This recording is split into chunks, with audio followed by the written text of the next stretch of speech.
Okay, Stig, it's been a little while since we last had a catch up, but what a time to catch up after a fantastic win and fantastic performance on Saturday. Yeah, it was a really good day on Saturday, wasn't it? It was much needed. I think that's fair to say. I think everybody, felt that we just needed to put in a performance and, well, get a result first and foremost. But actually, to put in a performance and get the result was absolutely fantastic. I did exchange WhatsApp messages with the manager on Sunday and said I much prefer this Sunday to last Sunday, and we had a bit of a laugh about that. But as he said, really, it was felt like an important win mentally as well, as much as anything for the players and the squad and stuff, because obviously it had been the Darlington result and the performance was disappointing, and then South Shields I thought South Shields were very good against us on the Tuesday night. Could have been a different game if we could have taken one of those chances just before half time, but I thought they deserved the win. But I thought on Saturday from the kickoff, I think as Cal said post match, we were on the front foot. We got the early goal that was great, and then even though we conceded a goal, an equaliser, the great finish on Cal's just before half time put us back in front. And then second half, I thought we were terrific. The good performances all over the pitch. I think Cal's obviously a hat-trick's always going to get you man of the match, but there was any number of players really from a performance perspective that could have got it, and and that's always a sign of a good day, wasn't it? And I thought the crowd was excellent given the results the previous couple of games. I thought that was brilliant. I thought the atmosphere was brilliant. I thought the Meadow End were didn't stop all afternoon. There was good noise coming from the D block, and the hospitality guests in D block were making some noise and making themselves heard. I think the B block choir were in operation as well at times, and that was spilling into the director's box, which is always good to see. So it was a really good day. Came at a really good time, I think, for everybody, and it was nice to sort of leave the ground with a spring in your step, wasn't it? Well, I know you mentioned those in hospitality. You up in hospitality with the legend that is Graham Turner as well. Yeah, no, I got the prawn I joined the prawn sandwich brigade on Saturday, and I sat with Graham and had lunch with Graham in hospitality, and then listened to him speak for sort of half an hour, 35 minutes. And I'm still a bit in awe of Graham Turner. I have to be honest. I'm of that generation. Incredibly surreal when he goes, "Hello, Mr. Chairman." I'm thinking that's really weird, which is a very funny moment. But so I had the pleasure of his company for the afternoon. He came and sat with us in the director's box, and he really enjoyed it, and it makes me smile that he kept saying "we" and stuff like that about the game. And I took him into the manager's office afterwards, and he spoke to Paul and Matt Runes and Sean, and that was nice as well, because obviously he played a big part in the recruitment process for us. So it was really a really good day, and I have to say the hospitality offering was fantastic. The food was brilliant, company was good, and it's just a really nice 2 or 3 hours of your life. And if you haven't tried it, I'd recommend you do, because it's really good. It's got it going really well up there. So if you haven't tried it, please do. I've seen quite a few good reviews over the past few days as well. So it's a great day out. I know there's hospitality available for most of our home games for the rest of the season, starting with Gateshead still on Saturday as well. So as I said, if you haven't tried it, get yourselves up there. It's a really, really good day out. Looking back to the performance on the pitch, obviously we brought in a few players. Paul's brought in a few players lately. You say Cowley got man of the match, rightly with a hat-trick, but I thought Lewis at left back had a great debut as well.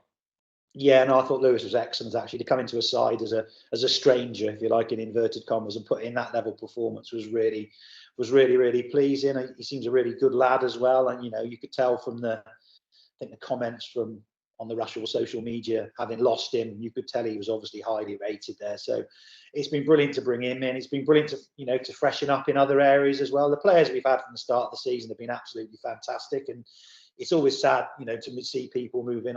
Obviously, Livo moved on towards the end of last week, and he's been a great lad around the place. But he's got himself a really good move, and good luck to him. Apart from when he comes back to Edgar Street with Buxton, and it's just really good. And I think signing Lewis till the end of this season and all of next is kind of a sign of the forward planning that we're trying to start doing. I've sat down with Paul already and talked about his thoughts, what he's looking ahead to next year, and the long and short of it is we can't go through a full rebuild every single summer. Obviously, last summer was just mad, really, in terms of the fact that we only had one player left in Mark Derricott from the previous squad. And we can't really be looking to do that over summer. It's not realistic. We've got to get better at forward planning, both on the football side and the business side. It's just really, really important. And, you know, that process has started in terms of budgeting for next year, football budget for next year, what the shape of the squad's going to look like, I know Paul sat down with you and talked about the type of kit that we want for next year in terms of training gear for his squad. And obviously that was all decided before Paul's arrival last year. So this year he can really put his mark on what he wants and what he sees as being important. So just all these things need to be done now. I think from a personal point of view, I think we've probably started this process a little bit later than would be ideal, but we've had a lot to deal with as a football club over the first sort of 6 to 8 months of the financial year. So next year, I'd like to think we'll be able to start this process a little bit earlier, but it is what it is. And that process is really ongoing. And so far it's been going pretty well. Yeah, as well as obviously the football budget, there's a proper look at like the commercial budget, ticket prices, season tickets. And I know we're hoping to try and get those season tickets on sale kind of as soon as possible and much earlier maybe than kind of May, June time than it's kind of historically been. Yeah, there's a lot of things still to work out, a lot of things still to work through, but certainly there is thought to trying to get season tickets on sale a little bit earlier. I think one thing that's been clear, Jay, as a wider point is it the impact of our attendance is clearly we're averaging just over 2,500, and you know, it's clear to me, even in the 7 months I've been in this role, 8 months I've been in this role, what a difference having consistent higher attendance has had in terms of helping boost the club's funds. You know, it's helped us probably put a little bit more money Paul's way to try and strengthen, having found ourselves in and around the playoff positions unexpectedly. Clearly, we kind of didn't expect that, really, given the turnover of players, but now we're there, then, you know, we've got to give it a little go. I think it's the right thing to do. You know, I laughed with somebody the other day, you could it's not going to happen, but we could have an £800,000 budget next year and not find ourselves in the playoff positions, because this is a blooming tough league, you know, and there are teams in our league currently who show that. So having now kind of manoeuvred ourselves into a position where we've got a little shot at the playoffs potentially, I think we'd be stupid not to try and consolidate that. So that's what we've been going through of late. And yeah, there's lots going on. Obviously, you're massively involved in all of that, as are the specific members of the board who look after certain areas. And you know, we've got to be doing. We've got to have a strategy. We've got to be looking forward. We've got to be thinking about where we want to be further down the line. And there's a lot of work going on for that. You mentioned the playoffs. I know if you mention playoffs or promotion to some sections of supporters, it strikes fear into them straight away, doesn't it? That we you know, the talk of not being able to afford it and things like that. But I guess it's our job to make sure if that happens that we can afford it. That's exactly right. You know, we would have to give thought to what we would need to go into the National League. You know, there's absolutely no hiding away from the fact that there's a lot of money in the National League, and there would be, you know, it would be a huge challenge, and you know, vast majority of teams are full times. But at the end of the day, we're here to compete. We're a football club. We're here to aim to try and play at the highest possible standard that we can. As I said, I think the opportunity or the position we find ourselves in currently is a little unexpected. But now we find ourselves here, why wouldn't we have a go? I chuckle at comments online about not wanting to go up, not being able to afford to go up, and all that sort of stuff. And I'm as competitive as anybody. And actually, if you've got the chance to go up, we should be looking to do it. And that's the attitude of myself and the attitude of the board. And it won't surprise anybody to know that's definitely the attitude of Paul and everybody else on his side of the club. So yeah, we you know, my son says it's my favourite phrase, but we've got to give it a go, haven't we? Having found ourselves here, it'll still be difficult. There's a long way to go. There are going to be ups and downs. I think, you know, I don't be critical of our fans at any point, but I think people have got to be realistic and remember where we come from. We lost back games, and I read some comments, and you'd have thought it was the end of the world. Well, actually, that's going to happen. It's a blooming difficult league, no matter where you're coming from. So I think we've all got to stick together as best we can, as Paul has said. If we all stick together as a football club on and off the field, you know, the potential is endless here, and I've always felt that. So, you know, let's do that. If things don't go our way, let's get right behind the lads, and let's just try and really push on. Yeah, I'd like to think playoffs or no playoffs come the end of the season. I think overall we can see, or supporters will hopefully see, that the club's in a better shape on and off the pitch than it was kind of 12 months ago. Yeah, 100%. And there's been a huge amount of work to stabilise things, and if you like, try and make sure the wheels are well and truly firmly attached back to the wagon. And I think we are in a far better place than we were. There's always going to be challenges. We're always going to be encountering new things. Edgar Street always throws up surprises. Football's the most unpredictable sport you could ever wish for. So there's always going to be things that you can't guarantee, or things that are thrown at you. But we've just got to keep on going. I think if everybody's pulling in the right direction, everyone's together, which is fantastic. I think the feeling around the club is great in terms of the unity, and that's what we've just got to carry on with. And huge numbers of people working incredibly hard to try and drive this club forward, and actually every individual deserves support in doing that. So if we look ahead to in a much shorter time frame, and Saturday's game against Gateshead, back to FA Trophy action, and we're getting ever closer to that W word, aren't we?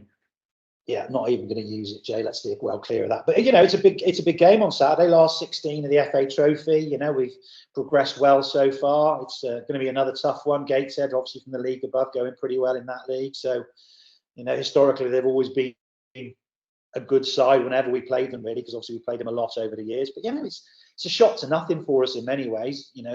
Pressure isn't on us on Saturday to try and win that game. We're the lower league club, and we've shown with our matches against Rochdale and Torquay were full time, weren't they? And even Gillingham, it was not a lot between us and Gillingham on that day. So I'm really looking forward to it, to be honest. Really looking forward to it. We go into it in good spirits, I think, after Saturday, and I'd hope for a decent sized gate as well.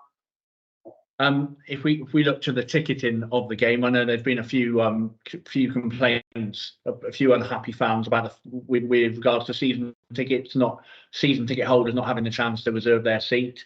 And I think we just wanted to say kind of maybe the reasons behind it. We know it's not ideal, but it costs a fair bit of money for the ticket provider to set that system up. But we're looking at trying to resolve that for future games. Yeah, 100%. Yeah, 100%. I completely understand, season ticket holders being frustrated when they can't get their own seat. And we would all, for what we would see as the bigger games which are likely to have a much bigger attendance, we would always prioritise season ticket holders. Unfortunately, as you say, there's a significant cost actually in terms of asking the ticketing software company to reserve those seats for a period of time.